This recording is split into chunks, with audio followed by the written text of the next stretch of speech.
Hello, all my dear followers. Welcome to the 5th chapter of What If Naruto Mastered the Forgotten Art of Sealing.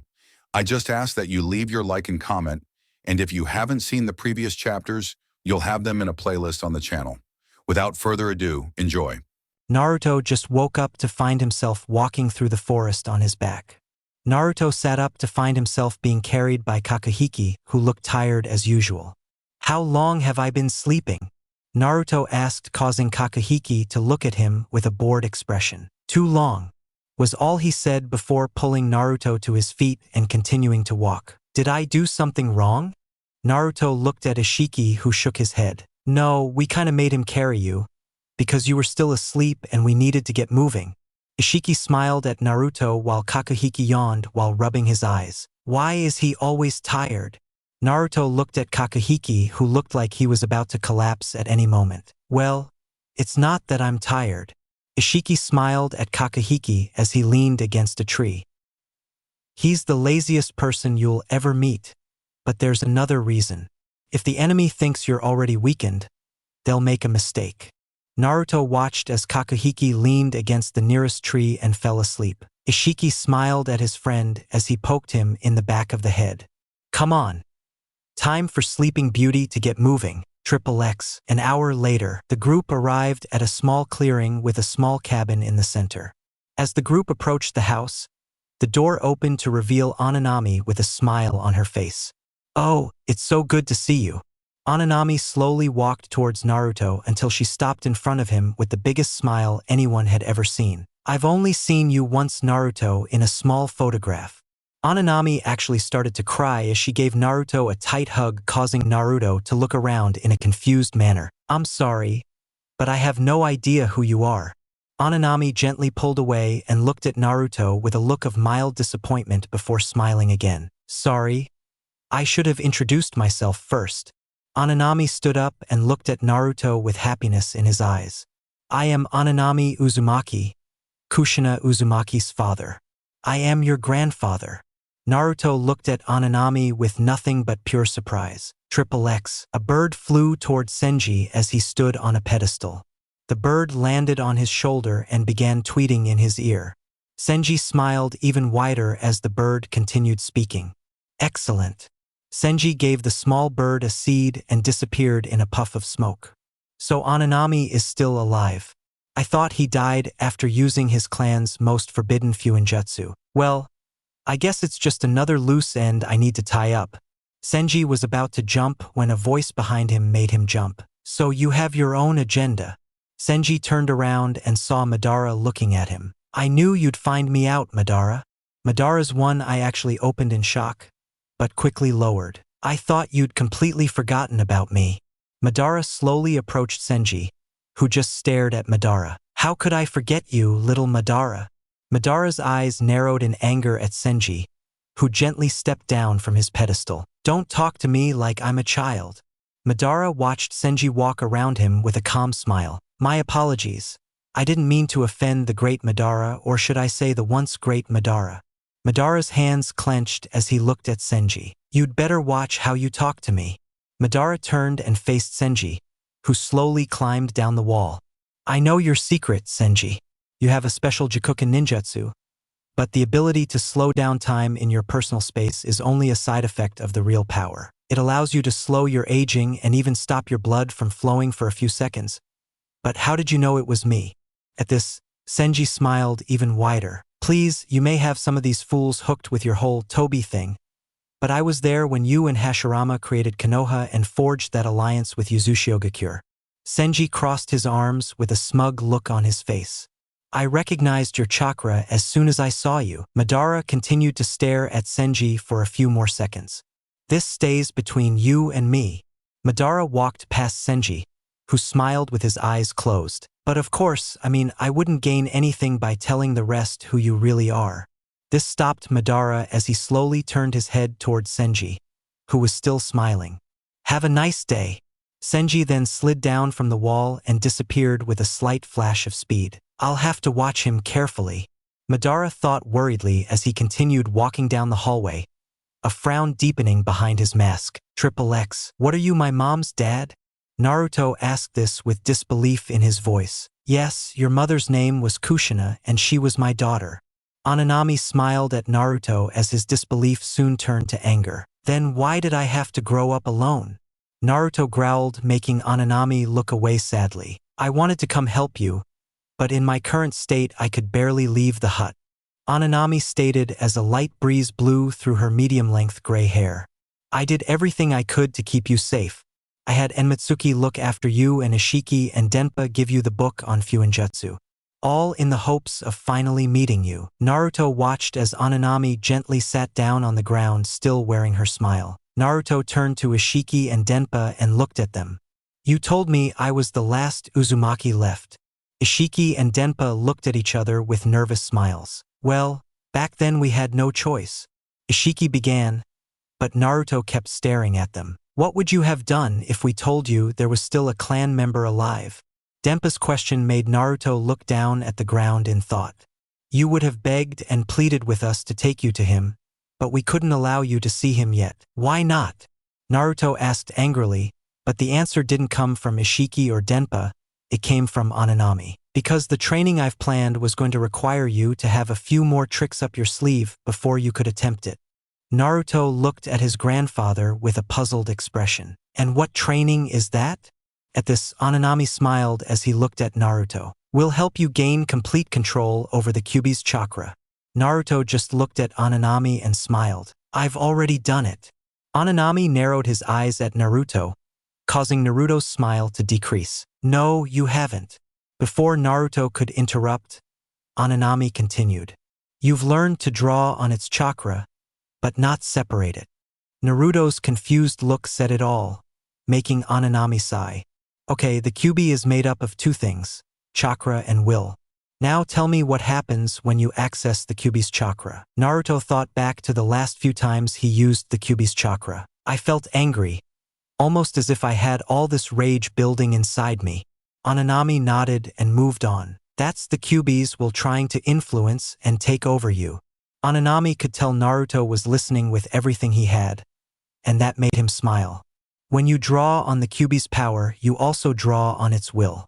The only way to use the Kyuubi's chakra to its full potential is to separate it from the beast itself. Naruto nodded and smiled with everything he had. Alright then, let's get this started.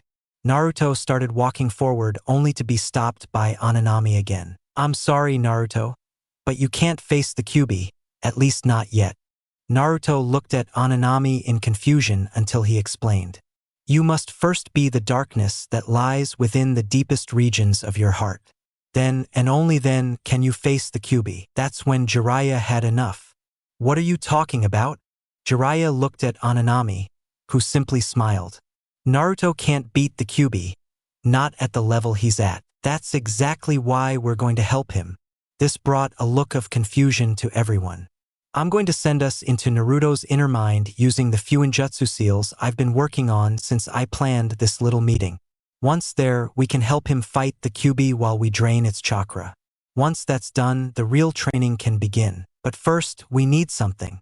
Ananami glared at Jiraiya, who continued to stare at Ananami. We need the key, Jiraiya. I'm sorry, but I can't allow Jiraiya stopped when Ananami looked at him with hatred in his eyes. I don't have much time left, Jiraiya. Ananami stated emotionlessly. Besides, don't you think Minato would have liked his son to have the key?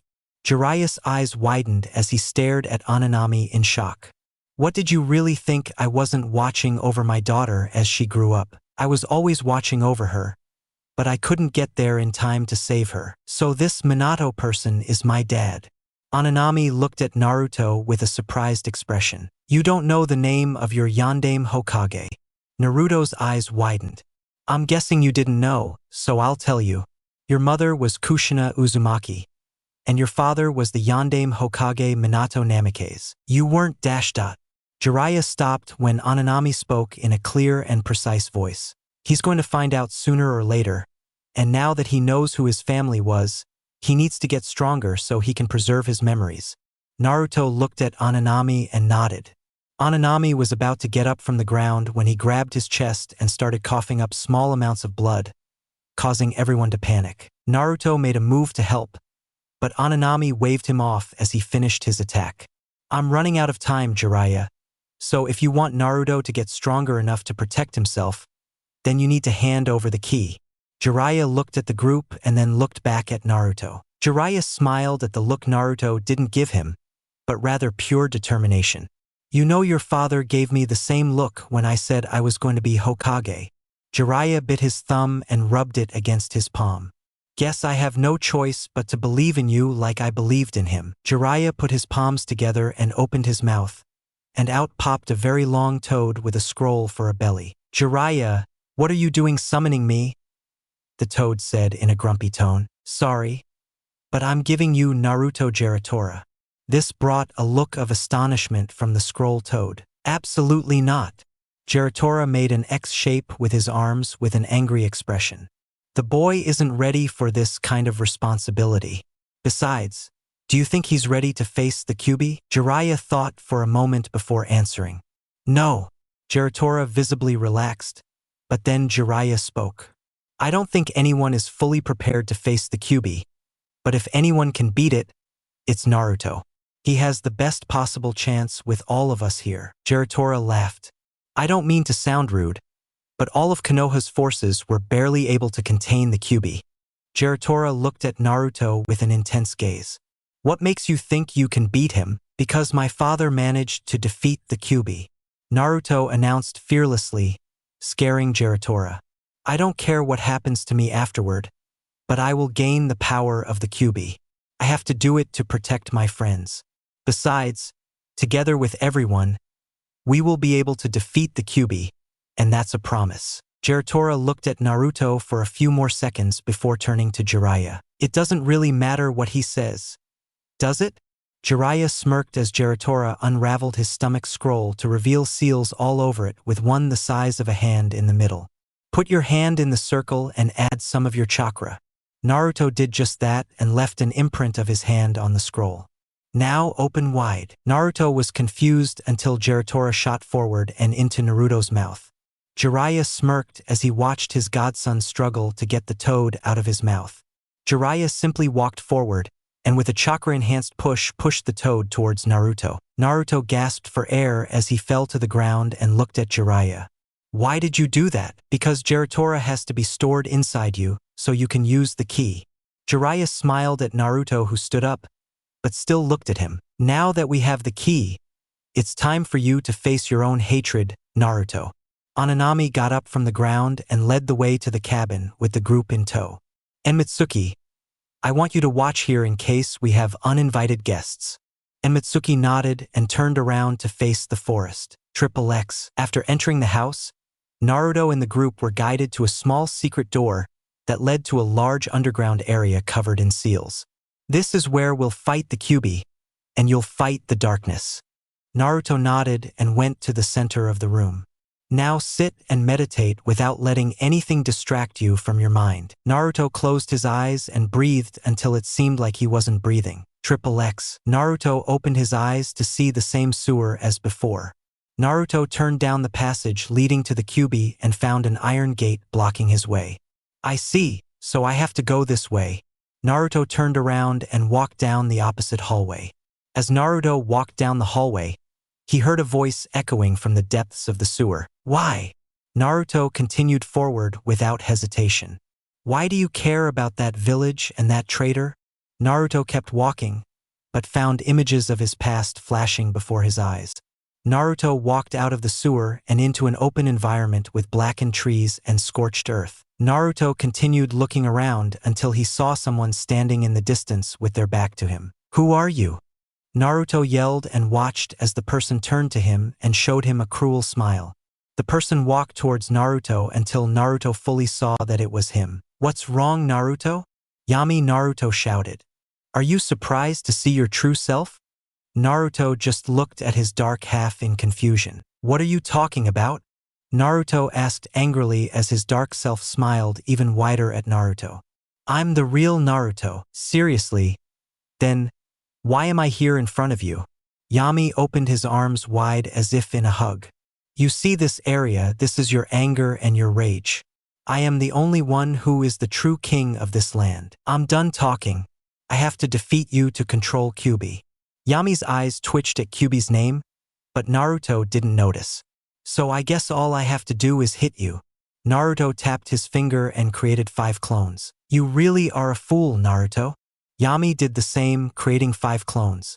Whatever you can do, I will. Naruto narrowed his eyes as Yami charged at him, hatred and emotion flashing in his dark eyes. XXX. Naruto's eyes shot open as he lay on the ground, breathing heavily. How do I win? Naruto asked. So I guess it ended in a tie. Ananami spoke, causing everyone to look at him. I guess it's not much of a surprise. Whenever one of the Kyuubi's Jinchuriki tries to control their power, they always bond with their inner darkness at least 4 times. Naruto looked down at the ground, slight disappointment in his eyes. How can I beat someone who knows exactly what I'm going to do? Naruto looked to his grandfather for help, but found his grandfather looking at him with a sad smile. I'm afraid that's something you'll have to figure out for yourself. Before Naruto could respond, Ananami raised his hand to silence Naruto. Let me explain. The reason I can't help you is because it's different for everyone. What do you mean? Naruto asked, confused. Let me put it this way. Ananami sat on the floor and watched as his grandson did the same. Everyone feels like something creates darkness within them. Darkness is created when you refuse to accept that half of you. So, to be that, you have to do the opposite of what your darkness is doing. But it's up to you to find out what. Naruto thought about everything Yami said during their brief conversation and fight. I know what I have to do. Naruto looked at Ananami with a fox-like smile, causing Ananami to smile back. Naruto sat down and began to meditate as the seals began to glow. XXX. Naruto woke up to the sight of the damaged landscape once again. Suddenly, Naruto had to duck as a kunai flew over his head. Naruto turned around to see Yami twirling another kunai in his hand. Good dodging, but you can dodge this. Yami threw the other kunai, but it exploded into 30 different kunai. Naruto simply raised his arm guard and created his chakra shield. Yami simply waited as Naruto lowered his chakra shield and then smiled at him. Come on, aren't you going to attack? No, I'm not. Yami's eyes widened at Naruto's simple statement. You have to attack. Yami's voice was tinged with a hint of panic as Naruto smiled at her. Why? Naruto asked as Yami glared at him briefly. Is it to prove you exist? Or is it because of my willingness to protect Konoha and my promise to bring Sasuke back? Why are you defending them? Yami charged at Naruto, causing Naruto to move aside slightly to dodge. All they did was treat us like trash. So why are you protecting them? Because no matter what happens, Konoha will always be my home and Sasuke, I will always consider him a brother. Naruto watched as Yami fell to his knees and cried. Then what is the meaning of my existence? Yami glared at Naruto with rage in his eyes. I won't disappear, Naruto. Yami charged at Naruto with his fist raised. But when he got close enough, Naruto wrapped both arms around him and hugged him. I won't let you disappear. Naruto smiled as he felt Yami weaken a little. You'll always be a part of me, and nothing will change that. If it weren't for you, I probably would never be where I am now. So I thank you for that. Yami's eyes lit up as she turned into light and faded into Naruto. XXX. Ananami saw Naruto's eyes widen and immediately knew the outcome. So you won. Naruto looked at his grandfather with a smile. Okay. Take a rest tomorrow, we'll fight the Kyuubi. Naruto nodded as he lay down on the ground with a smile. Naruto walked towards the basement with the group that came with him. The group consisted of Ananami, Kakehiki, Denpa, and Jiraiya. Jiraiya was the one that had changed the most and now sported 2 toads on his shoulder that kept arguing back and forth. Ishiki stayed behind, insisting that he would only be a hindrance, and Enmitsuki stayed behind to protect the area. The plan was simple. Denpa, Kakehiki, Ananami, and Jiraiya were going to fight the fox while Naruto drained its chakra little by little, but Ananami warned Naruto that he was the one who finished off the fox or they would never defeat the Kyuubi. Naruto's eyes were distant, almost as if he was in a trance as he walked down the candle-lit stairs. He was thinking about the words his grandfather said to him when he woke up. XXX. Flashback. Now Naruto, you must draw out all of the Kyuubi's chakra in order to control it. Ananami said this hesitantly, making Naruto worry. But at the same time Kyuubi will do the same, and if it succeeds, it will return. What if I fail? Ananami looked down at the ground, looking much older. Then I'll seal the Kyuubi within me for the briefest of seconds, and then detonate the explosive tags in the area. Naruto's eyes widened as he heard his grandfather's suicidal plan. But why? Naruto asked, making Ananami look at him in confusion. If you could seal Kyuubi inside you, then why do you need to kill yourself? 2 reasons. Ananami held out 2 fingers and began ticking off the reasons. 1 is because my body is old and I won't last long. So sealing Kyuubi inside me would only exhaust me further. The second is that if I can't stop my grandson from turning into that monster, then I don't deserve to live. Naruto was surprised when Ananami rubbed the top of his head and slowly pulled away. XXX. Are you ready, Naruto? Ananami asked as the group stood behind Ananami with Naruto sitting. Naruto nodded quickly and the others placed their hands on Ananami's shoulder or chest. Now remember, these won't be the true chakra clones. So depending on how much chakra you give me is how long they can last. Everyone nodded and began pouring their chakra into Ananami. Naruto closed his eyes as he felt himself drifting in his mindscape. XXX. Kyuubi's eye opened just as Naruto and his group appeared before making him smile. Well, if it isn't my jailer. Kyuubi looked at Naruto, who returned her gaze calmly. And now you've brought guests, let's see. Kyuubi scanned each individual with her narrowed eye. Jiraiya Kushina and that damn Yodame Hokage talked about you often. Naruto's eyes widened at the sound of his mother's name as he looked down at the fox grinning back at him. Ananami Kushina always cried herself to sleep thinking about how she thought her father died back in Yuzushogakurodesh. You can try to make fun of me, but it won't work, Ananami said with a hint of anger in his old voice. Yeah. But who said I was trying to make fun of you? Kyuubi's eyes shifted to Naruto, who was trembling a little. Naruto, you need to calm down now, Ananami said in a firm voice. You knew my mom.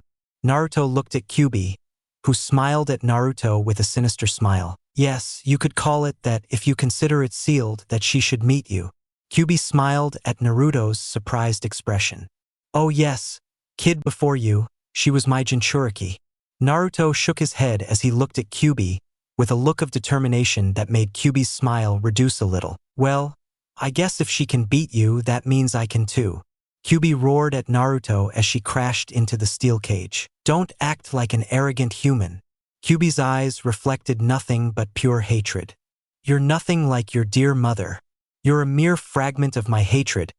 You'll never be able to defeat me. Naruto smirked as he lifted his shirt. Guess we'll find out. Naruto extended his arm as a seal extended down its entire length. Then, to Kyuubi's astonishment, he slammed it into the seal, holding him back, and twisted it free. I'm going to enjoy tearing you to pieces. Kyuubi took his paw and slammed the door, forcing it open. Then, with a roar, he sent out a shockwave strong enough to force everyone flying back. Naruto was the first to recover as he turned around and shifted his body to land on his feet. Guess I'll go all out against you. Naruto smirked as Kyuubi's eyes tightened into a sinister glare. Kyuubi reared its head back and fired a ball of chakra that was sent flying towards them with enough force to shatter the sewer walls. Naruto's eyes widened as he couldn't find a way to stop Kyuubi's attack until a yellow, square-shaped barrier appeared in front of him. The chakra ball collided with the barrier and exploded, causing spider cracks to dance across its frame and small fragments to fall down. I really didn't want to try, but you're too annoying to be left alone. Naruto turned to see Kakuhiki, who was standing with his hands extended forward, but Naruto could tell he was almost done with all the sweat running down his face. I'm not done yet. Suddenly, Naruto was encased in a barrier and was roughly thrown against the wall, which suddenly shattered, letting the aftershock hit everyone.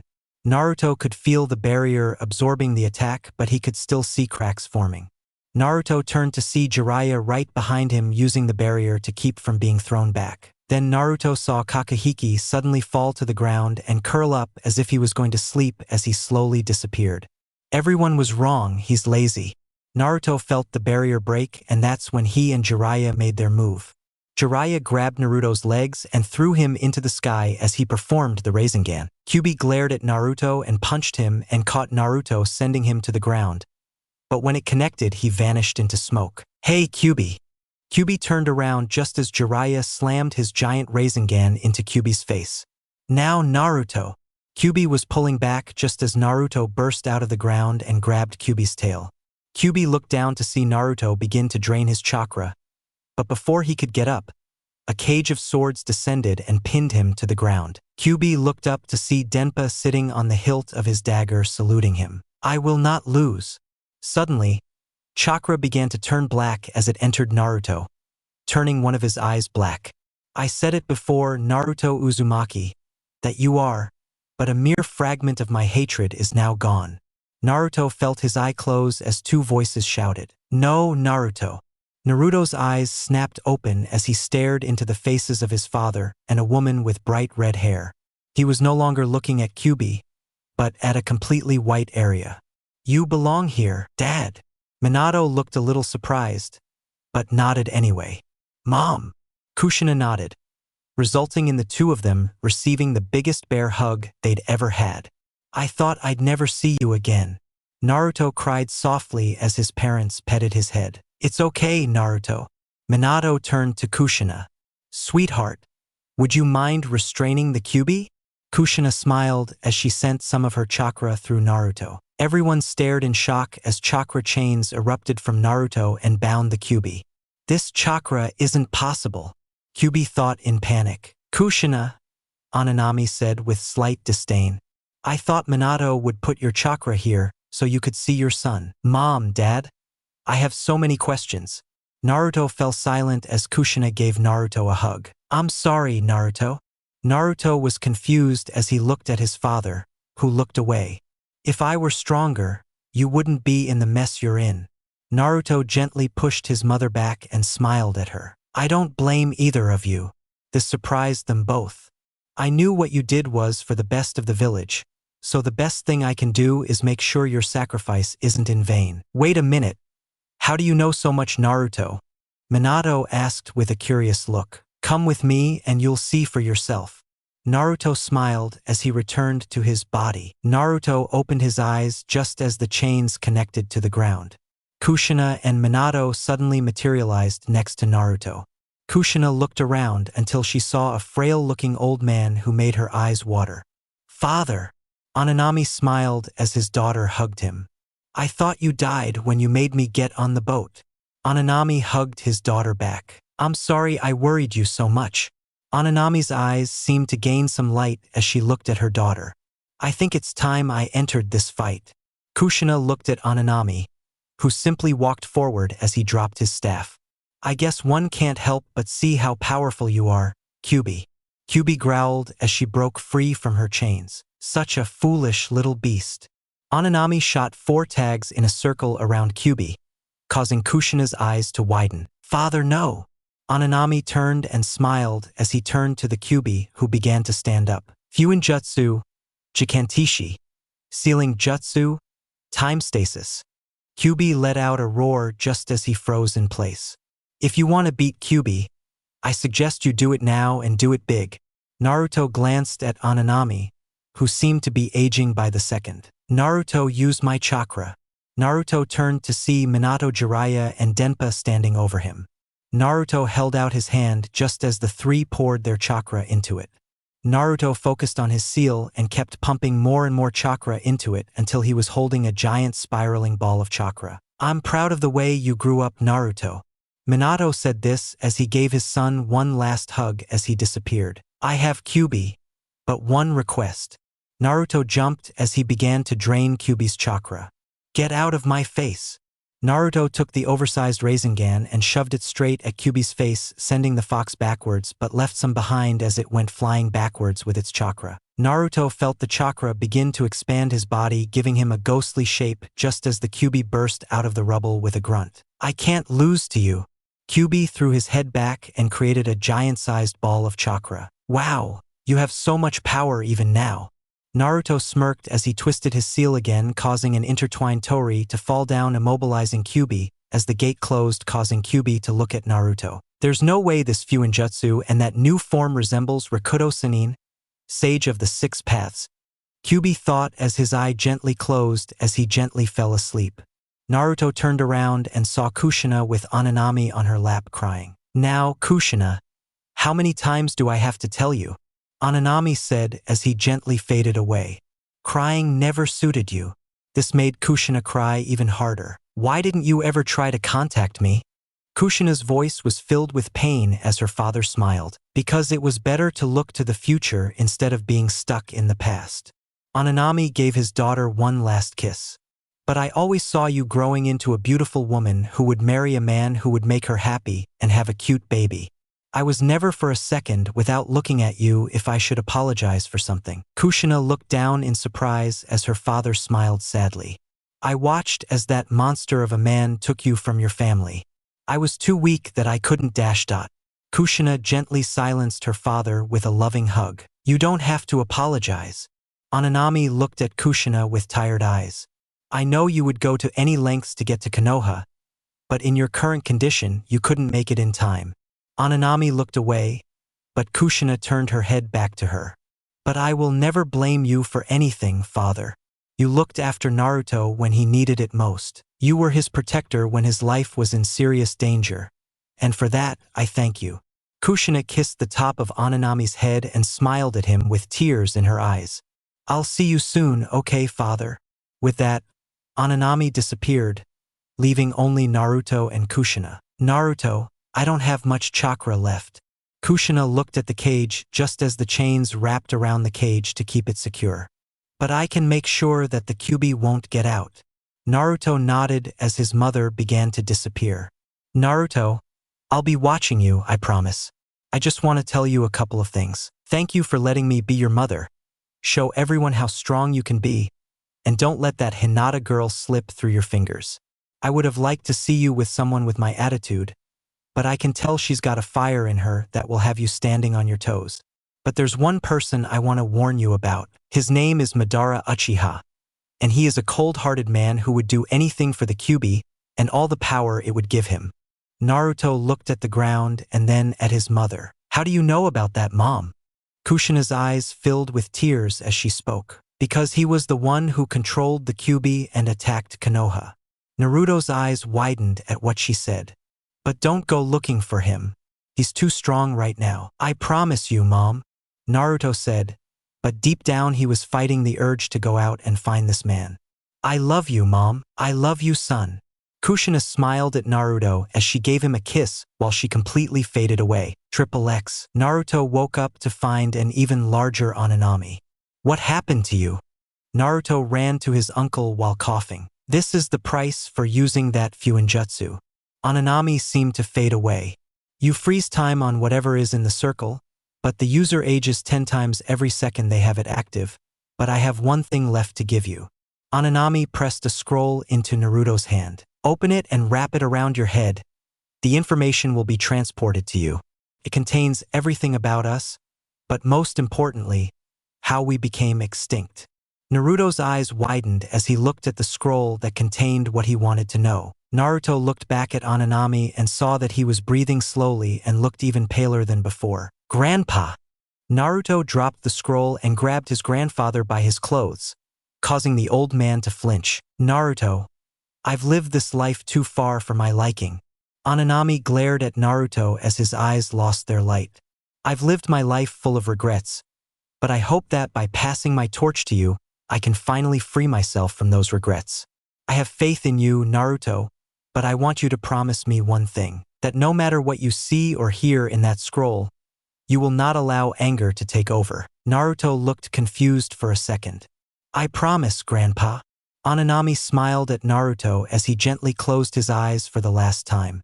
Everyone looked at the dead Uzumaki in sadness as Naruto cried softly for the last family member he had ever had. XXX. Naruto and the rest of the group held a burial for the old Uzumaki. Naruto was still clutching the last gift his grandfather gave him. After burying his grandfather, Naruto asked Kakehiki what he was doing in his mind. Kakehiki explained that he could mold his chakra into barriers, and depending on how much he put into them, it determined how strong they would be. So what now? Naruto looked at Ishiki and saw that the other members of the small group following Ananami were also looking at him. Why is everyone looking at me? Ishiki smiled at that when Denpa replied, because Ananami's last request before sending us to find you was when he died to follow Naruto. Denpa watched as Naruto just stared at the grave once more. Look, you don't have to decide now, but I think your path will become clearer once you use that scroll. They all turned and left, leaving Naruto with his grandfather's grave. Naruto looked at the scroll and sighed. There's no time like the present. Naruto sat down and wrapped the open scroll around his head. XXX. Senji was sitting when a bird flew past his ear, chirping as it passed. Senji smiled at the news.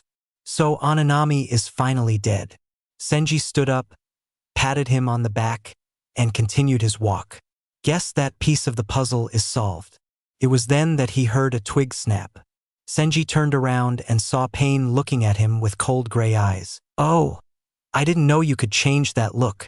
The Pain he was looking at had long hair tied back in a ponytail with bangs hanging down on the right side of his head. What are you planning to do? Pain said simply in a cold and calculated manner. But if I tell you, that would ruin the surprise. Senji smiled while Pain just stared at him. But I'll tell you, this is going to be great. Senji turned around and ran into a multi-headed dog that growled at him. Don't be mistaken. If you anger me for even a second, I'll make you wish you were never born. Pain looked at Senji, who smiled back and nodded. I guess the same can be said for me.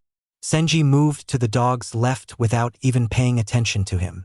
I hope you were serious, Nagato, because I'll be crossing into Akatsuki very soon. This thought made Senji smile even wider and laugh deep in his throat. Pain turned around only to see Madara staring at him with his one eye. What are you doing? Madara asked clearly. I don't trust him. Pain let go of his summoning as he continued to stare at Madara. Something about him angers me, and I don't even know why. Look, I don't know what to do about it, but he's a member of this organization. Madara watched as Pain shifted slightly. But I don't trust him either, Nagato, so I'll have Zetsu keep a close eye on him. Pain nodded and returned to Amigakure with Madara watching him. XXX. Ishiki and the rest of the group searched outside for Naruto only to see him in a circle of seals with the scroll around his head. So he's seeing what happened to his village. Ishiki looked at Naruto with some curiosity. I wonder what you'll do once you see him, Naruto. He looked at his brother, who smiled at him before looking back at Naruto. So what do we do now? Kakahiki asked with a yawn. Everyone looked at each other with confused looks. How about we cook something to eat? And Mitsuki asked just as everyone's stomachs growled. I'll go prepare the meal. Ishiki, come help me. Ishiki was about to say no when Enmitsuki grabbed his arm and pulled him away with a smile. I'll never understand those two. Denpa looked at Jiraiya, who was writing in a notebook with a perverted look in his eyes, while Kakahiki found a nice rock and slept on it. Okay. Looks like I'll go watch Naruto for now. Denpa jumped into the trees above Naruto and was looking down just as the seals began to glow. He's inside. XXX. Naruto felt himself drawn into his mind until he opened his eyes to a beautiful country with flowing rivers. Naruto turned around and saw a pair of whirlpools in the distance. I guess this is Uzushigakure. Naruto turned around and saw a pair of people walking through the village, one of which caught his attention. Kushina, slow down, came the voice of a much younger Ananami who came running to try and catch his daughter. Don't be so slow, Dad. Kushina stopped and allowed her father to catch up. We're going to be late. My dad isn't going anywhere today. Ananami smiled as he picked up his daughter. Hey, I know, but we rarely get to see Grandpa. Naruto smiled as he watched them walk. I know, but first we have to stop by the Gufukage's office. This made Kushina frown, but her father quickly tickled his daughter into a smile. Naruto followed them as they approached a small tower that seemed to be made entirely of whirlpools. As they made their way up the tower, they heard a slight scream before appearing in front of the Gufukage's door. They started it all, came a very hoarse voice. I don't know what you're talking about, Senji, but you need to calm down. Uzushio's voice came, mixed with authority and calm. I'm warning you one last time, Uzushio-sama. Senji expressed with self-satisfied anger. If you don't stay away from them, you'll end up regretting it. And before Uzushio could respond, the door burst open, revealing a rather elderly-looking man with black eyes. Kushina moved behind her father as she looked at Senji, who stared back at her. "Have a nice day, Senji." Ananami watched as Senji frowned. "Laugh all you want, Uzumaki, but I promise you this little village will end up suffering because of your kage." Senji turned on his heels and left without another word, leaving those haunting words hanging in the air. Ananami watched Senji disappear before approaching Uzushio, who looked tired and was rubbing his temples. "Having a rough day?" Uzushio looked up and smiled. "Yes. Senji is causing trouble in every way." Uzushio looked down to see Kushina staring at Uzushio's hat with determination in her eyes. "You're still after this hat, aren't you? You know I'm behind your position, old man." Uzushio just smiled at Kushina, who smiled back. "Kushina, show some respect to the Gufukage." Ananami looked at his daughter with a slightly stern look, only for Ananami to laugh at him. "It doesn't bother me. In fact, I find it reassuring to see that someone sees that I'm aging." Uzushio looked at Kushina with a smile as she greeted her. "Sometimes I look in the mirror and I still see a young face looking back at me. I know I'm getting older, but I still feel and look young." She picked up Kushina, sat her down in her chair, and placed the hat on her head. "Someday this will be yours, Kushina." Kushina smiled at Uzushio as she gave her a hug. The door suddenly opened and a breathless shinobi entered the room. "Gufukage." He bowed as he tried to catch his breath. "What is it?" Uzushio looked at him curiously as he stared at him with slight panic in his eyes. "The patrol we sent to Konoha never arrived according to the message Konoha just sent." Ananami's eyes widened as he stared at the messenger. "What do you mean?" Uzushio looked at Ananami as Kushina tried to understand what was happening. "Has anyone arrived in Konoha? Tell me." Uzushio silently placed a calming hand on Ananami, who looked up at him with tears in her eyes. "I'm sorry, but Konoha sent a party to search for you." The messenger reached into his pocket, pulled out a scroll, and gave it to Uzushio. Uzushio opened the scroll only to see a pile of blood-covered headbands fall to the floor. All they found was blood and headbands. Kushina looked at one headband in particular with realization in her eyes. "Isn't Dad Mom's?" Ananami looked at a headband that had small charms hanging from the end that had the Uzumaki clan symbol on it. Ananami gently bent down and picked up the headband as tears began to fall. "Kushina, I want you to go to my dad's house now." Kushina was about to argue, but a look from her father told her it wasn't wise.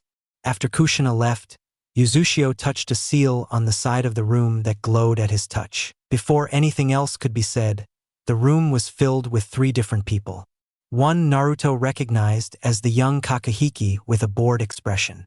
The other 2 were adult men, making Kakehiki the odd one out. The largest was a tall man with dreadlocks and a muscular body. The other man was a scrawny man with blonde and black hair with a cold smile. "Where is Senji Hitoware?" A burst of anger? Uzushio asked the big man. "I don't know how I resemble their goalkeeper." Hitoware looked around and realized Senji wasn't there. "What about you? Shinja, Holy Snake?" Shinja simply tilted his head and smiled even wider. "Shinja, maybe I saw it." Ananami grabbed Shinja by the neck while continuing to smile at him. "Stop talking in riddles." Ananami growled. "But I'm not speaking in riddles, you're just not listening." Shinja looked at Uzushio with a hungry look in his eyes. "He told me to tell you that he warned you." Uzushio's eyes widened as a sword pierced his stomach with Shinja on the other side. Now begins the fall of Uzushio Gakure. The Shinja on the wall suddenly exploded and sent Ananami flying backward. Shinja looked at Hitoware, who grabbed Uzushio, who fell to the ground just as Kakehiki made a barrier around Shinja, who smiled at him even wider. "You were always the weakest of us." Shinja's blade suddenly grew and stretched until it broke through the barrier. "I always hated that." Shinja pointed his sword at Kakehiki, who was surprised by the speed at which the sword was soaring towards him. Kakehiki closed his eyes, but the blade never connected. He opened his eyes to see Hitoware holding the sword barehanded. "What are you doing?" Hitoware shouted, growing angrier. Shinja grinned even wider as the seal on Hitoware's chest began to glow. "You're one of us. I used to be one of you." Shinja said this so calmly as he swung his sword, sending Hitoware through a wall. Shinja approached Hitoware, who was just getting out of the rubble when footsteps started approaching. Looks like we have to cut this meeting short. Hitoware was about to attack when Shinja reduced his sword to a dagger and sliced through the seal on his chest in the blink of an eye. Hitoware let out a roar as he rolled on the ground with blood beginning to spurt out. Shinja placed the piece of skin into a scroll and disappeared in a puff of smoke. I guess this is the end of it. Shinja brought his dagger in for the kill when he found he couldn't move. He looked at his body to see that it was covered in several areas with Kakuhiki barriers. Yes, it is. Shinja's eyes widened as Kakuhiki waved his hand over the barrier, and suddenly it shattered. Shinja's sword fell to the ground with a metallic clang as his body continued to shatter along the barrier. The doors burst open to see several shinobi armed with kunai of various sizes to see Kakuhiki with 3 barriers around Hitoware, Ananami, and Uzushio. They need medical attention now.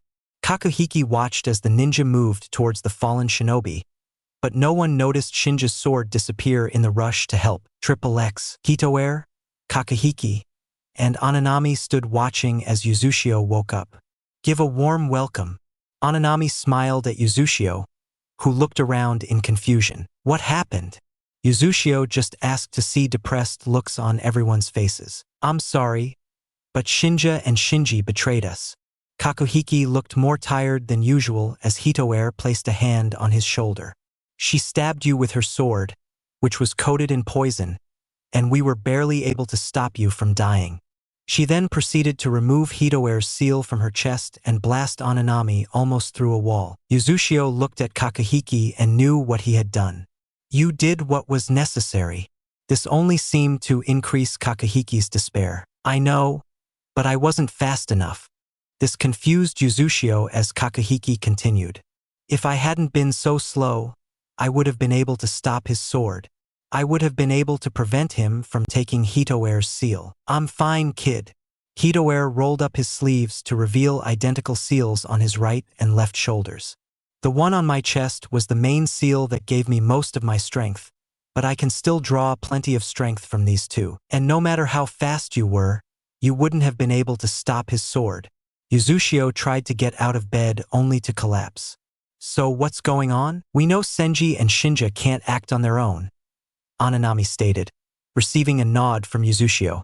So we sent a scout, and we have ships leaving from Kaminari no Kuni, Land of Lightning.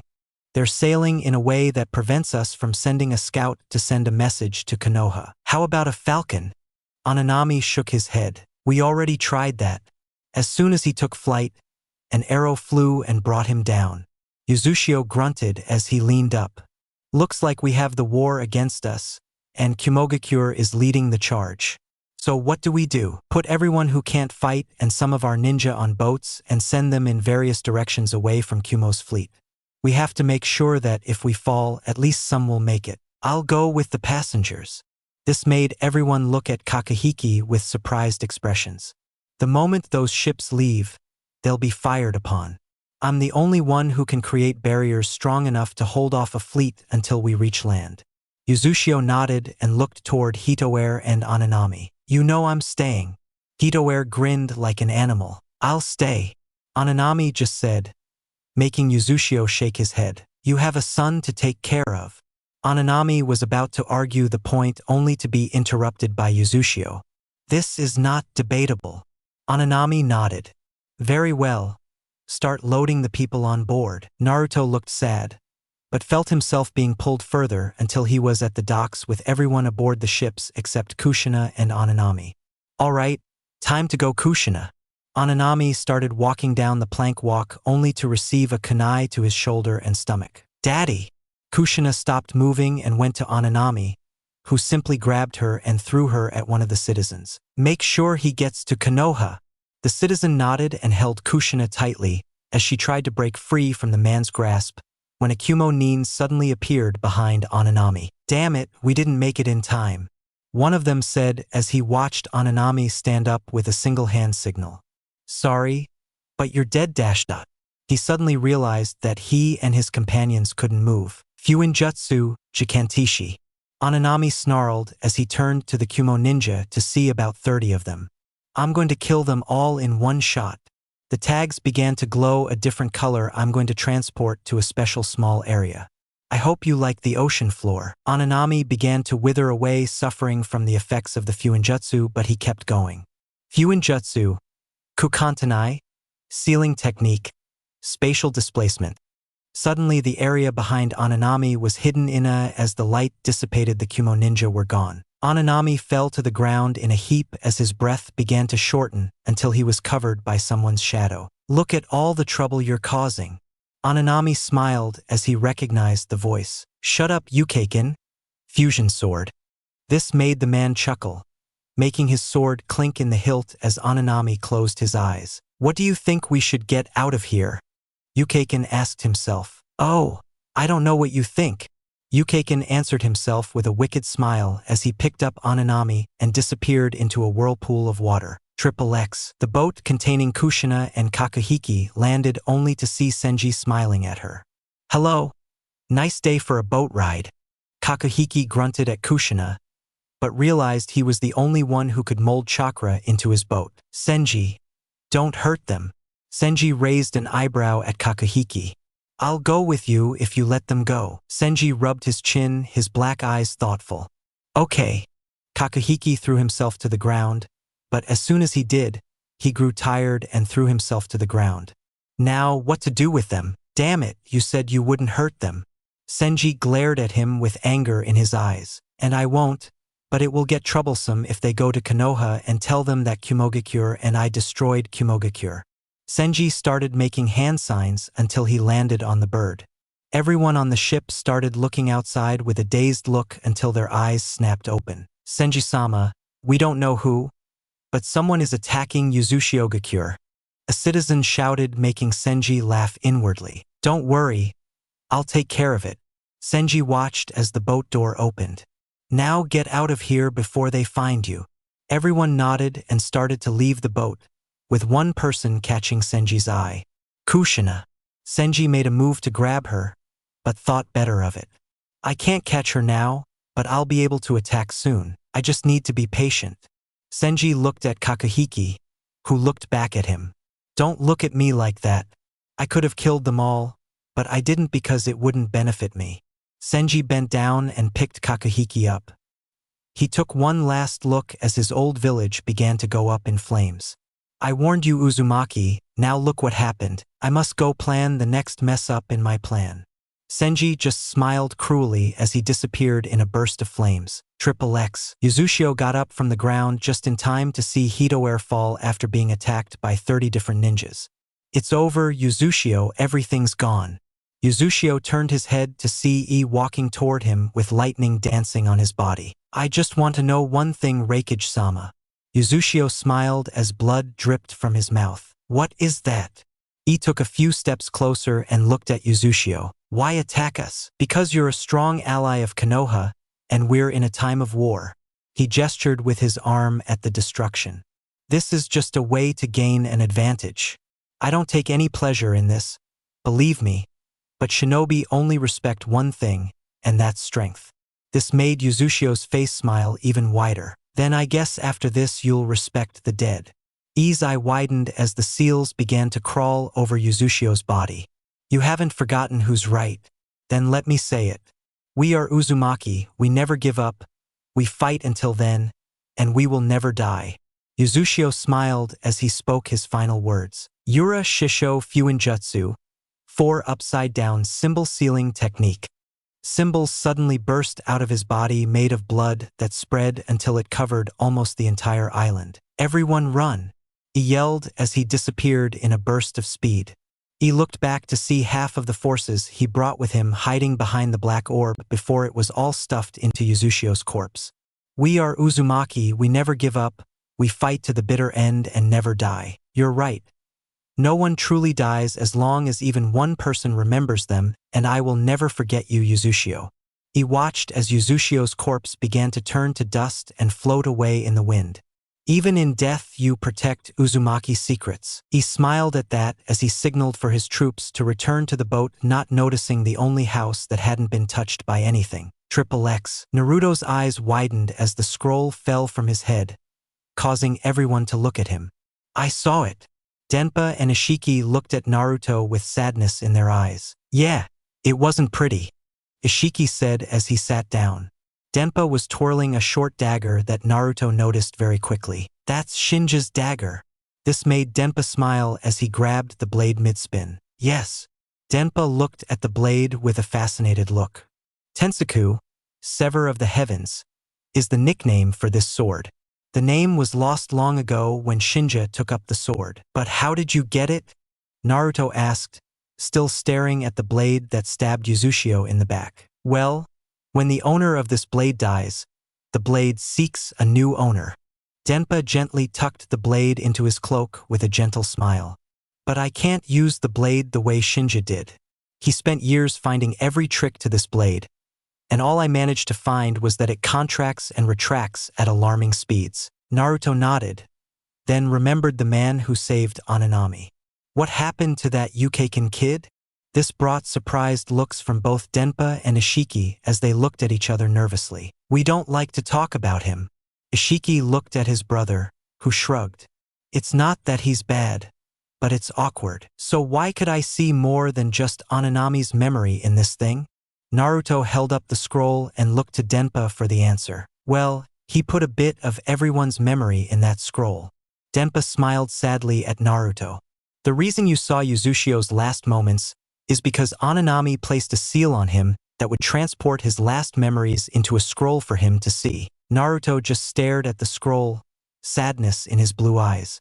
Listen, we don't need an answer right away, but we'll need it soon, Kakahiki said as he climbed down from his rock with a frown. I want some time alone. Naruto stood up and walked toward a small hill that was a little far from the cabin. Naruto sat with his knees up to his chin, a thoughtful expression on his face. Dad, Mom, what would you do? Naruto asked, slowly closing his eyes to think. I want to help Uzushio rebuild, but I'm a Konoha ninja.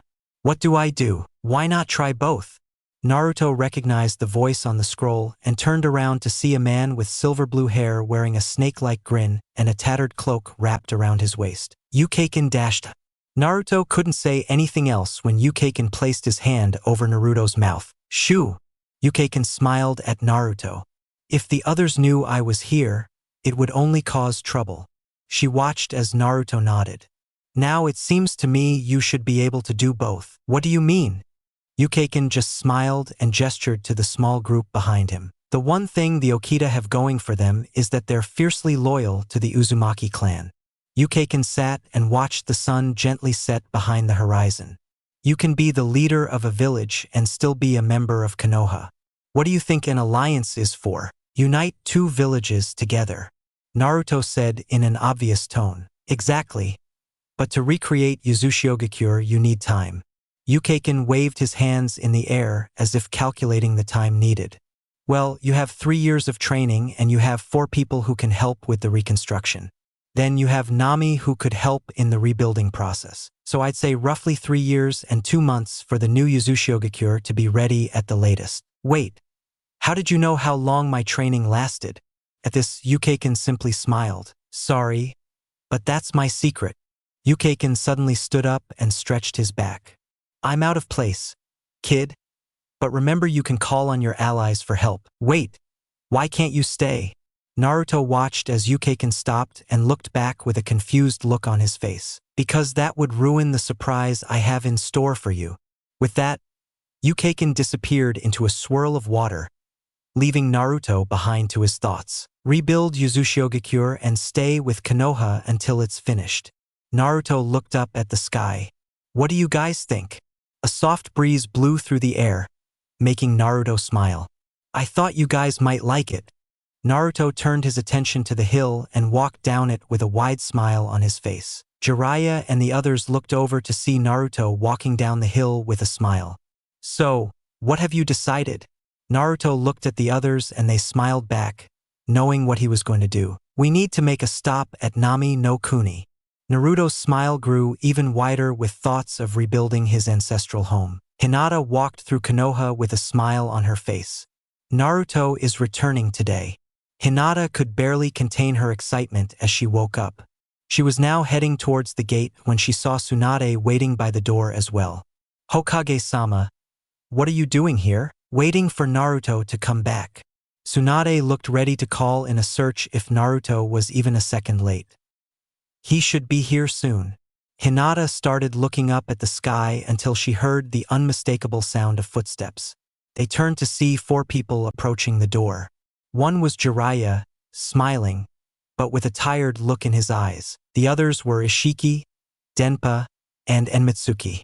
They all looked the same except for Denpa, who was wearing samurai armor. The last person had a staff on his back with a ring big enough to slide an arm through and was wearing a cloak with a hood over his face. But Hinata saw the strands of spiky blonde hair that brought a smile to her face. She removed his hood, revealing Naruto's face. The longer hair almost fell over his eyes and ended at his shoulders, but at the very tips, it was a red color that made it look like it was on fire. The scars on his cheeks also seemed to have deepened, and his eyes still retained their blue color. He had his Konoha headband wrapped around his right arm, but on his left was the Uzumaki symbol. He wore a type of rope that almost hid his hands, but on his back and both of his sleeves were kanji.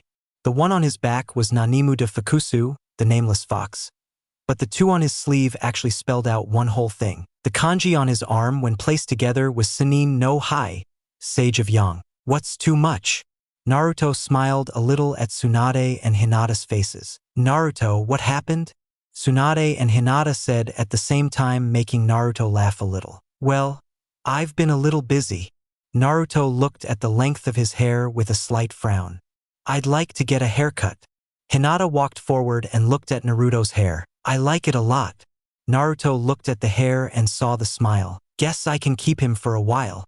Hinata quickly gave Naruto a hug and a kiss, surprising him a little. I missed you. Naruto looked at Hinata and smiled even wider. Me too. Naruto hugged her a little tighter as he looked at Tsunade, who simply crossed her arms and tapped her foot. Come on. I have to go talk to Tsunade before she gets lost. Hinata smiled as Naruto grabbed her hand. XXX, so that's what happened. Tsunade calmly placed her hands on her desk as she looked at Naruto, who looked back with a small smile. She told him everything except the part about the Kyuubi. That was something she needed to tell Hinata before long. So you're staying in Konoha until your village is ready. Then you'll become its leader, practically the sum. Naruto watched as Tsunade became more thoughtful. And I'd like this to stay between the Hokage and me. I understand, but I'll have to tell the council. Naruto nodded. Sorry, but are you ready for such a responsibility? Tsunade watched as Jiraiya raised his hand. In fact, I'm drilling everything I know about being a leader into his head. That's when Ishiki smiled. And we used to be in Uzumaki, so we can help with its execution until Naruto is ready to do it on his own. Tsunade looked at him with a slight glare. Hinata sat in a chair with faint tears in her eyes. Naruto looked down at her and tapped her on the shoulder. She looked up at him as he pointed to the door and followed him out. Tsunade was about to scream when Jiraiya stopped her with a nod.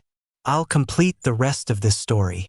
Tsunade gave Naruto one last nod before nodding. XXX. Hinata sat on a rock while Naruto stood facing the sun. So you'll be leaving soon? Naruto looked at her and saw that she was about to cry. Yes, but I need to check something. Hinata looked at him as he turned around. So Hinata, do you remember the red chakra that used to beat Sasuke in the Chunin exams? She nodded and recalled the malevolent energy that had just come out of Naruto. Well, you remember the Kyuubi. She nodded as Naruto sat down across from her. Well, what they told us at the academy was a lie. No one can kill a bijou. The only way to defeat it is to seal it inside something. The Yodame couldn't defeat the Kyuubi, so he had to seal it inside a baby. That baby was me. I am the Jinchuriki of the Kyuubi. Naruto waited for Hinata to say something, but she just sat there and looked at him with a small, but sad smile. I know. Naruto's eyes widened at Hinata's words. My father told me when you left for your training mission. He said he wanted to see how far I would go to be with you. Did you really think my opinion of you would change knowing that? Naruto turned his head, responding to Hinata with that small nod. Naruto, I will always love you and only you. Naruto smiled as he looked at Hinata. Thank you, Hinata. Hinata slid down smoothly and sat down with Naruto. But for the next part, I need to talk to your father. Hinata looked at Naruto, who was staring off into the distance. Why? Naruto looked down and smiled even wider. Because there are two ways you can come with me. Hinata's eyes showed both surprise and happiness. One is for you to become an ambassador between the two villages. The second is for you to marry someone from the other village. The last one made them both blush. But we're still too young for that last one. But either way, we can still spend time together. Hinata smiled and gave Naruto another kiss. Triple X. So he knows how to use nature chakra. Tsunade sounded amazed, but Jiraiya shook his head. No, but he did something I'm very proud of. Jiraiya watched as Tsunade listened intently. He managed to fuse the Rasengan with his own elemental chakra. What? Tsunade stood up so quickly that her chair flew back. You couldn't even do that. I know. But he did it in a way I couldn't think of.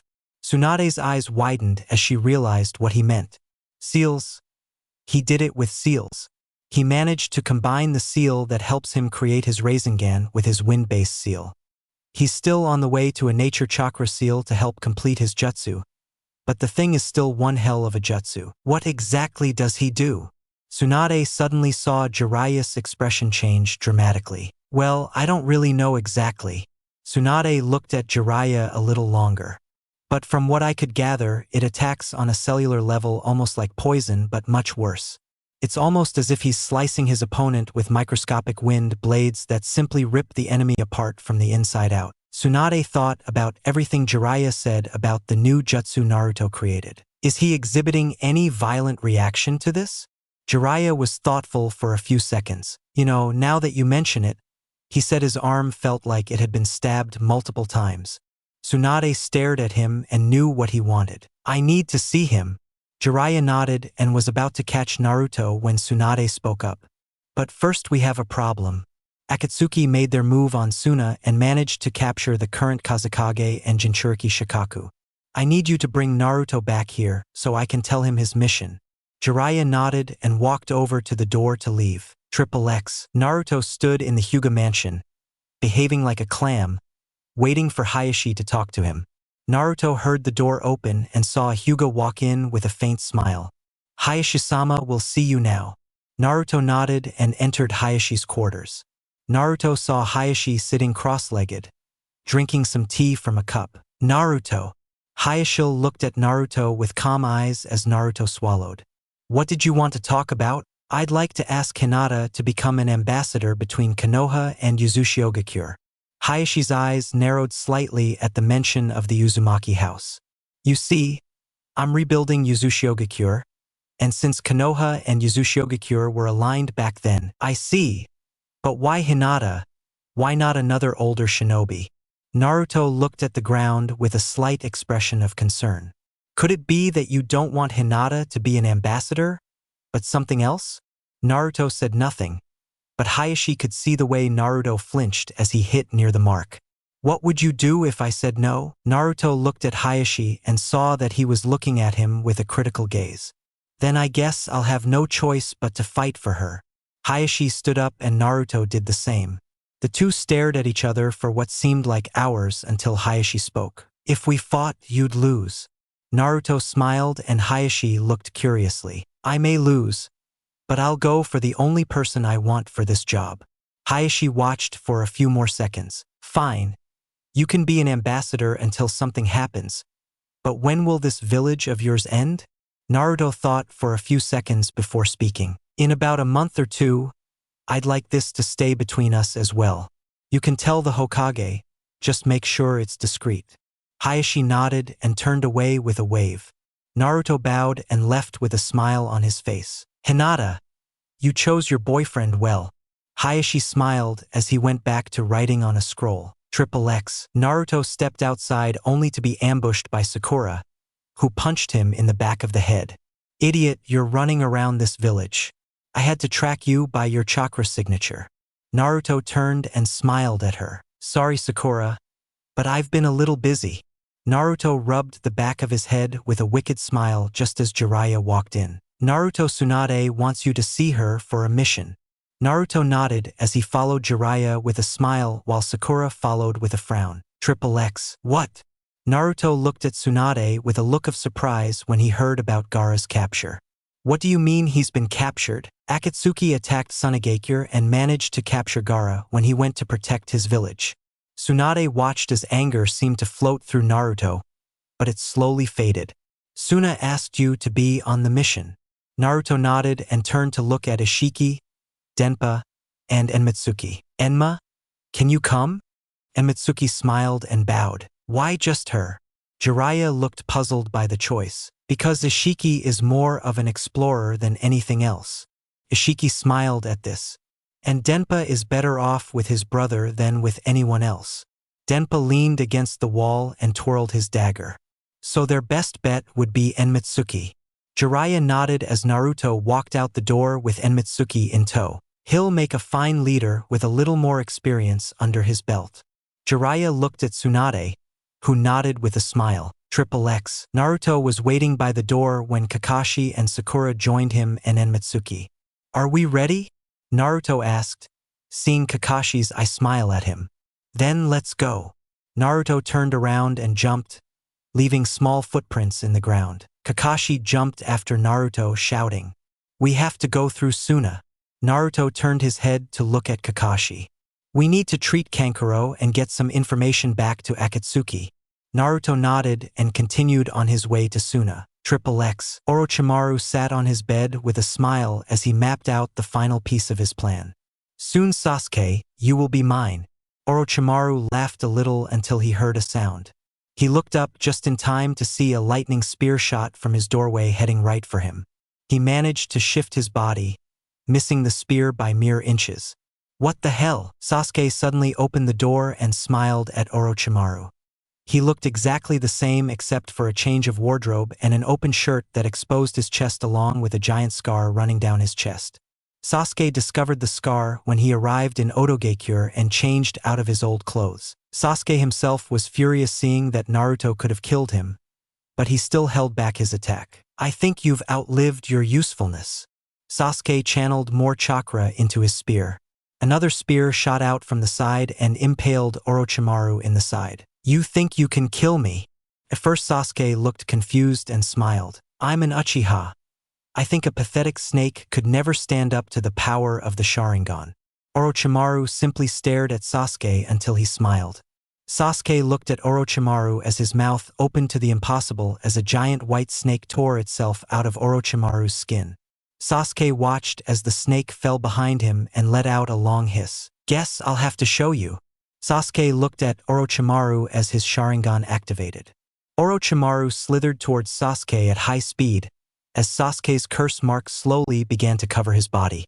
Orochimaru slammed into Sasuke, causing the area Sasuke was standing on to become a small crater. Orochimaru was thrown by a giant wing as the smoke cleared. Orochimaru reared up with another hissing roar, making Sasuke grin even wider. Suddenly, small snakes that formed Orochimaru's body suddenly flew forward to capture the Uchiha. Sasuke simply swung his sword and slashed at the snakes. "Time to die." Sasuke leaped forward and raised his sword in the air before swinging it down with lightning dancing on the blade. "Damn!" Orochimaru thought as the sword cleaved him into two separate pieces. Sasuke stared at the pieces with deadpan eyes as he moved towards the door, but stopped when Orochimaru's pieces began to slide together.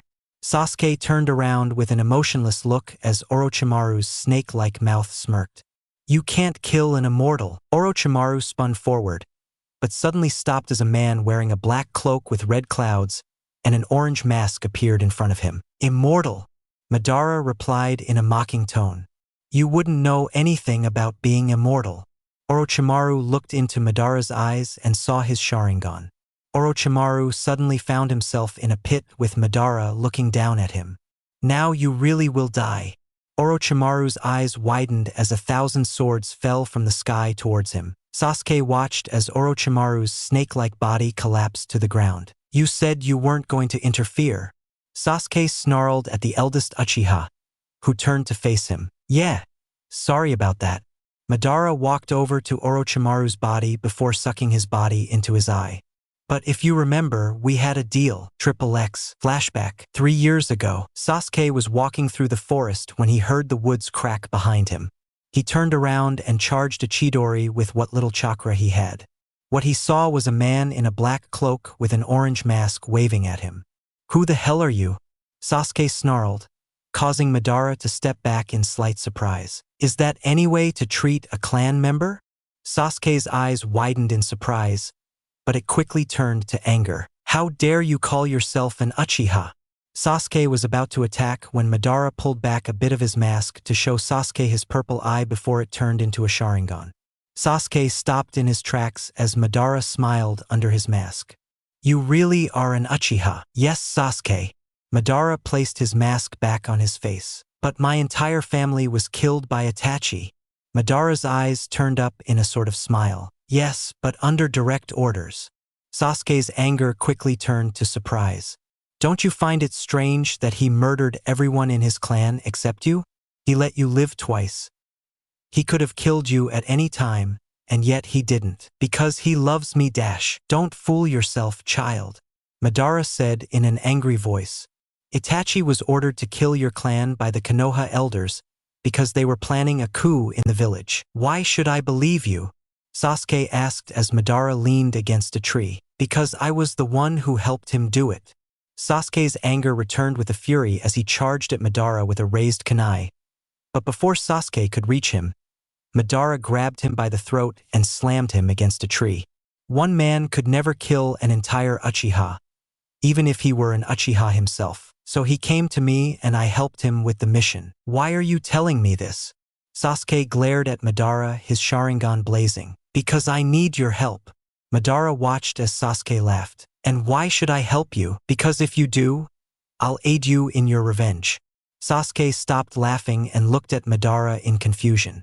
"You go to Orochimaru and gain his trust, and when I give the signal, you'll attack him. Then, when he's weakened, I'll move in to finish the job. Then, and only then, will I help you. And why should I trust you?" Madara smiled under his mask. "Because I have the whole beanbag right here." Madara held out a folder and passed it to Sasuke, who took it and looked at it.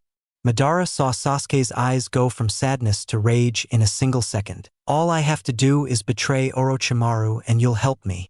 Madara smirked, knowing he had just hooked Sasuke. XXX. "Yeah, I remember now." Sasuke looked towards the door and started walking down the hall. "I think it's time I train you myself." Sasuke stopped and looked at Madara with surprised eyes. "You train me?" Sasuke couldn't believe what he was hearing. "Yes. If you're going to get revenge on Konoha, then you need more training." Sasuke thought about it for a second before smiling a crooked smile. Madara decided to walk out the door with Sasuke, but he never saw Sasuke's smile turn into a sneer. "You keep making me stronger, Madara, but you forget that you had a hand in the destruction of my clan. So when the time is right, I will kill you." Sasuke laughed a little, causing Madara to turn his head slightly to look at him. But in doing this, he missed a figure running from the hallway in front of them. Naruto was tapping his foot, eager to get going, while Enmitsuki gently tapped Naruto on the shoulder, making him look at her. "Please calm down a bit, Naruto." Enmitsuki smiled at Naruto and Naruto nodded. Suddenly, footsteps were heard, causing the two to turn to see Kakashi, Sakura, and the newest addition to their team, Chio. "Can we go?" Naruto said this with a slight tone of impatience behind it. "Yes, Naruto, we can." But as soon as the words left Kakashi's mouth, Naruto jumped up, kicking up sand. "I knew this would happen with Naruto." Kakashi apologized to Chio before jumping in after Naruto, with Sakura and Chio directly behind him. Kakashi finally caught up to Naruto and grabbed his shoulder. "Naruto, slow down a bit. Unlike you, some of us don't have stamina like yours." Naruto turned his head and nodded, though he was hesitant. "Why do you care so much about our Kazekage?" Chio looked at Naruto, who looked at her with confused eyes. "Because I understand him better than anyone." Chio's eyes widened as Naruto continued. "Because just like him, I have a bijou, but it's more than that. I want to rescue him because he's my friend." Naruto poured more chakra into his feet and soared forward, leaving his group behind. "Damn!" Kakashi growled as he forced more chakra into his feet. But before he could move, Sakura grabbed his arm. What did she mean by that? Kakashi looked at her with sadness in his eyes. What I'm going to tell you is that you can't leave here? Sakura nodded. The Yodame couldn't defeat the Kyuubi no Kitsune when it attacked our village. So to make sure his village was safe, he sealed the beast away as a newborn. That baby was Naruto. Sakura looked at Naruto and remembered the red chakra that leaked out of him. So that's why he was always alone. Sakura looked at Naruto sadly. Naruto continued through the trees with determination in his eyes. XXX. Senji sat on a rock with his back against the wall, smiling amusedly. So now that you have the Shikaku, what are you going to do about the help that's coming? Pain's ghostly image stared at him for more than a second before turning his attention back to the statue. I've already taken care of that, Pain said, as Senji shook his head with a smile. Why aren't you helping with the extraction anyway? Because it's clear you don't like me. Senji looked at Pain with his black eyes. Then why would you want me near what you want to mine? Pain narrowed his eyes at Senji, but kept his attention on the mining process.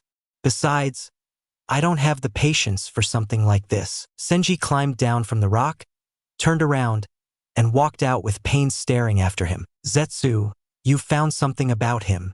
Zetsu looked at Pain with an almost apprehensive air about him. Well, no. Pain turned and looked at Zetsu, who stepped back slightly. Almost everything about him has been destroyed, and everyone who knew him has been killed. Pain looked thoughtful for a few seconds before speaking. Very well, go and follow the movements of the Jinchuriki of Nibi no Bakeniko. Zetsu nodded and sank into the ground. Whoever you are, Senji, I intend to find out. XXX. Naruto and his group stopped when a lone figure stood in front of them. Naruto's eyes narrowed as he recognized the man in front of him. Itachi. Itachi glared at Naruto with his Sharingan active. Sorry, but this is as far as you go. Itachi didn't move an inch, but gently began to raise a finger and point at Naruto. Except for you, Naruto, you're coming with me. Naruto smirked and charged at Itachi, who simply disappeared in a flurry of crows. Genjutsu. Naruto gritted his teeth at his forgetfulness in placing a seal to stop something like this. He must have done it when he pointed his finger at me. Surrender. Naruto heard Itachi's voice behind him. Naruto turned around and saw Itachi floating above the ground with crows for his legs and half his waist. There's no way to escape. I don't know the meaning of giving up. Itachi's visible eyes widened for a second before returning to normal. If I give up, I'll never be able to get Sasuke back. Itachi's eyes narrowed at his brother's name. You should give up on Sasuke. Naruto was surprised by Itachi's words as Itachi looked up at the sky. He went to Orochimaru, and because of that he has the possibility of being corrupted even further. Naruto looked at Itachi in confusion until he elaborated. Sasuke is still a blank canvas that he can now color with anything. Naruto narrowed his eyes as Itachi continued speaking. By the time you find Sasuke, you might not like what you see. I don't care. Itachi's eyes widened at Naruto's outburst. You might be ready to give up on him, but I'm not. Even if Sasuke turns into something evil, I'll try to save him, and no one's going to stop me, not Konoha, and definitely not you.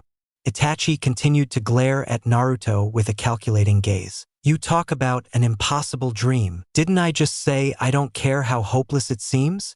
Itachi watched as Naruto seemed to glow with power. I'll try no matter how bleak it looks. I won't go back on my word that it's my Nindo. Itachi stood there for a second until Naruto saw something he didn't think Itachi could do. Smile. Naruto opened his mouth to speak, but found a crow stuffed in his mouth. I hope you're correct, Naruto. Itachi spoke as the Genjutsu area began to disintegrate. I'm putting my hopes in your hands. What have you done to me? Naruto coughed as he looked at Itachi. I gave you something that I think will help you in the future. Itachi turned his back as the area began to shatter. But I hope you never have to use. With that, the Genjutsu shattered and Naruto found himself standing in the same field, but he saw Kakashi fighting Itachi. Naruto looked at his hand and found a tag of some sort attached. Naruto watched as the seals on the paper began to fade, but he saw it quickly enough to see what it was. Transfer seal. Naruto looked at Itachi and saw that something wasn't right. But what would I use a transfer seal for? Itachi staggered slightly as Kakashi tried to catch him with his Raikiri. Naruto took his staff from his back and spun it above his head before striking the ground with the end, creating a small hole. Time to end this. Naruto growled as he leaped into the air and grabbed his staff with both hands. Kakashi and Itachi looked up just as Naruto swung the staff. The ring glowed for a few seconds before wind formed around the ring. Itachi's eyes widened as Naruto sent a gigantic wind funnel straight at him. Itachi rolled out of the way and was glad he did as the wind funnel slammed into the ground and began slicing through the earth as if it was being sucked into a whirlwind of blades. Meet the new and improved Tenran. The wind continued to swirl around Naruto's staff like a captured tornado. Now I'm afraid you're going to die here. Naruto swung his staff, releasing the wind funnel at Itachi, who dodged once more but was caught off guard when Naruto swung the staff again in its new direction and sent the funnel there. Itachi cycled through hand signs until it ended in tiger and spat out a stream of fire. The two attacks collided with each other, causing a crater to begin forming underneath the two. Everyone was astonished when Naruto's wind attack actually contained the fire. What the heck is going on? Itachi thought as he looked closer at Naruto's staff and saw that the ring was still spinning. That's it. Itachi stopped his fire and disappeared in a burst of speed. Naruto looked around but felt a hand grab his shoulder and throw him into a tree. Naruto looked up to see Itachi looking down at him. Naruto smirked and swung his staff but was surprised when no wind came out. Naruto looked down at his staff and saw the chain wrapped completely around the ring, preventing it from spinning. Rotation. Naruto looked down at Itachi, who looked back at him. You placed a seal to keep the ring on your staff spinning when you first swing it over your head. Then a secondary seal takes the wind it causes and hones it until you swing your staff. Naruto smirked as you looked at Itachi. I didn't think you'd figure it out so quickly, but it's too late. Itachi looked at Naruto in confusion. Because you never noticed the snake in the grass. Itachi's eyes widened as he heard birds chirping. He turned his head just in time to see Kakashi slam his Raikiri straight into his chest. Blood spurted from Itachi's mouth as he grinned. What's there to be happy about? Kakashi grunted as Itachi's head slumped. Kakashi let Itachi fall to the ground only to see the face of someone he didn't recognize. I knew something was wrong with him. Kakashi narrowed his eyes at the corpse. Kakashi looked over at Naruto to see him looking at his left hand with a slight hint of concern. What's wrong, Naruto? Kakashi did something this guy did when he was trapped under his genjutsu. Kakashi looked a little worried, but answered anyway. Hey, he managed to grab your arm. But we managed to pull him away. Naruto's eyes widened for a second, but quickly retreated. Why did he do something to you? Naruto looked up and smiled. No, my arm felt weird. Naruto smiled as Chiyo approached the body. So it was a transcription seal, but the question is what gave me. Naruto wasn't paying attention to Chiyo's conversation as he had more pressing matters to deal with. Naruto took out some ink and drew a few seals over his left arm and placed some chakra into them. Suddenly, the seal the fake Itachi placed on him was revealed, allowing Naruto to take a much more detailed look at it. Naruto scanned the seal and found nothing that could be related to a tracking seal or anything that could be dangerous in general. I'll have to look into it. Naruto resolved to find no way to get rid of the seal. I'll have to talk to Jiraiya when he returns from his mission. Naruto heard twigs crackling behind him and quickly hit his left arm as the seal faded into the skin. Naruto, are you okay? Sakura looked worried as Naruto smiled at her. I'm fine. Let's go find Gaara. Naruto brushed past her as they began moving toward their new destination. Emitsuki ran to Naruto's side with Kakashi in front and Chiyo and Sakura in the back. Emitsuki continued to look worriedly at Naruto until he spoke in a low voice. He put a transcription seal on me. Emitsuki looked behind him to make sure the two behind him couldn't hear them. It's dangerous. Naruto shook his head as he grabbed the nearest branch and used it to launch himself forward. No, but I need to find out why he gave it to me. Emitsuki nodded. But don't tell anyone. I don't want to worry them. And Mitsuki was about to argue, but thought better of it. One thing he's realized from the 3 years he's been with Naruto is that he's a stubborn kid. The group kept running until they ran into Guy's team. What happened to you? Kakashi asked, seeing Guy's wet clothes and slightly torn shirt. We had a little trouble, but nothing the spring of youth couldn't handle. Guy announced excitedly, making a much smaller, but equally excited version of himself jump around and shout about youth. Naruto paid him no attention as he stared at the giant rock in front of a cave with a seal on it. There. Naruto crouched down, growling almost predatorily as he kept his eyes firmly fixed on the rock. Kakashi looked at Naruto with worried eyes, but he looked at the seal and realized what needed to be done. XXX, is everyone in position? Kakashi asked, getting several nods of approval from Guy's team. Kakashi looked at Naruto, who was in a running position, ready to run once the rock exploded. Remember what I said, Naruto. Don't worry. My clone will execute first. Kakashi turned to see Naruto smirking with Mitsuki looking around vigilantly. Let's get this started. He received a nod from his group as Sakura removed the tag from the rock as Kakashi and Naruto's clone charged, one holding his Raikiri and the other holding the new Rasengan. Raserai, Futon, Rasengan. The two attacks collided against the rock, and with the combined power, the rock exploded. The group then ran into the cave only to see 2 Akatsuki members. Well, hello? But you're a little late to the party. Deidara smirked as he slapped Gaara's body across the face. Naruto's clone charged as he knocked the staff off his back, but before it could reach Deidara, he slapped him. Sasori watched as the clone disappeared in a puff of smoke. You know you should really watch your back. Naruto's voice came as he slammed his Rasengan into Sasori's back. Naruto watched as his Rasengan dug into Sasori, but instead of seeing blood, he saw clay. Naruto's eyes widened as he saw his hand stuck in the clay, which was when he heard laughter. Now you can feel the true power of my art. Deidara made a tiger sign and Naruto watched as the clay glowed until the entire area shook from the explosion. Everyone was in shock except for a smiling Mitsuki. What do you have to be happy about? Mitsuki didn't say a word, simply pointing at the ceiling of the cave. Deidara looked up and saw Naruto smiling at him with the wind already surrounding his staff. Hello! Naruto swung his staff toward the stalactites hanging from the ground. And goodbye! Deidara reached into his pouches to gather his clay, but realized he wouldn't make it in time. Naruto watched as Sasori's scorpion tail swung over his partner and began to spin like a makeshift shield. Go, Deidara. I'll take care of things here. Deidara smiled at his companion and pulled out a clay doll shaped like a bird. Deidara dropped it on the ground and was covered in smoke. But once the smoke cleared, Deidara was standing on top of the bird with Gaara in his mouth. Naruto and everyone watched as the bird took off towards a hole in the ceiling, causing Naruto to growl. Naruto looked at Kakashi, who nodded, and the two took off after Deidara. Sasori watched as the two escaped, confusing the 3 women inside the cave. You're probably wondering why I let you go. Well, it's quite simple, really. Maybe young Deidara can handle it on his own. I'd be more worried about you.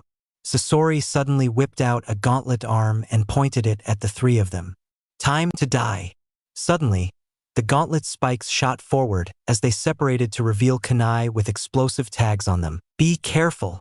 Sakura shouted as she and Chio jumped to the sides, but Mitsuki stood his ground and just stared at the incoming projectiles. What are you doing?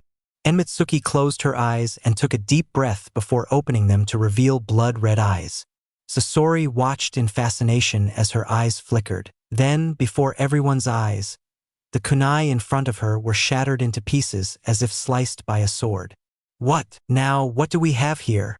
Sasori looked at Mitsuki, who looked back. Looks like I have a great prize. Tell me how you did that clever trick of yours.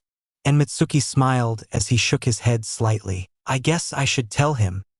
He then looked directly at Sasori with hatred in his eyes.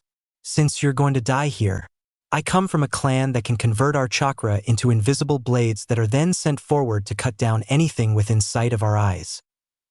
1.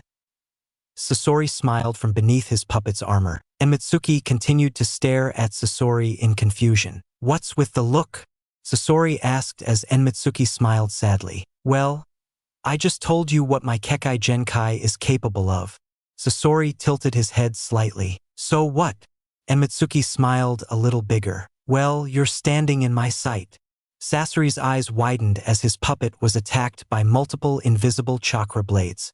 Enmitsuki smirked and was about to deactivate his eyes when a shape leaped out of the shattered remains of the puppet. Well done, came Sasori's voice as the light hit his face, causing Chiyo's eyes to widen. I never thought someone would destroy Hiriko so quickly. How are you so young? Sasori looked at Chiyo and smiled. Were you surprised to see your grandson again? Sasori reached into his robes and pulled out a scroll which he unrolled, causing the three shinobi to get into defensive stances. Now, from what you told me about that power, I think I discovered some of its weaknesses. 1. You must have your opponent within your line of sight to hit them. 2. A Kekai Genkai like the Sharingan or Byakugan that can see chakra easily dodges swords. 3. I'm guessing you're not much of a close-range fighter. Now I'm on the ball. And Mitsuki looked at him emotionlessly, making Sasori smile even wider. Now, I don't possess a Kekai Genkai that can see chakra, but I do have an advantage over you. Then the scroll exploded, covering Sasori and shielding him from view, but the smoke cleared. Everyone saw he had another puppet. This one had black hair with a purple tint and was wearing a black cloak. I have my favorite human puppet. He looked at Chiyo and saw her surprised when she recognized the puppet. Yes, Grandma Chiyo. It's the third Cascage. Why, Sasori? Why did you do this? Sasori frowned slightly at his grandmother before Enmitsuki's voice brought his attention back. Just because you summoned a new puppet doesn't mean it can save you. Sasori looked into her eyes as he saw the same flickering as before. Suddenly, the puppet opened its mouth. Black sand began to float out, just as the area Sasori was standing in was destroyed and turned into a cloud of dust. Enmitsuki watched as the area cleared and saw something that surprised her. Sasori was fine. They even gave him a small wave from behind the sand wall. There's no way the sand can protect you like that. Sasori actually chuckled at her words. Who said this was sand? Sasori looked at Chiyo and saw her gaze. Let me explain what happened to the third Kazakage's Kekai Genkai Satetsu, Iron Sand. You see, the third Kazakage had the unique ability to convert his chakra into magnetic force. Sasori looked at the black floating substance with a dreamy look in his eyes. This isn't sand, it's iron powder. Enmitsuki gritted his teeth as he looked at Sakura and Chiyo, who nodded. Let's take him down. Sakura shouted as she charged while Chiyo placed chakra cords on her. Looks like I'm going to get a lot of practice. Enmitsuki sighed as she stood far away with her eyes fixed on Sasori.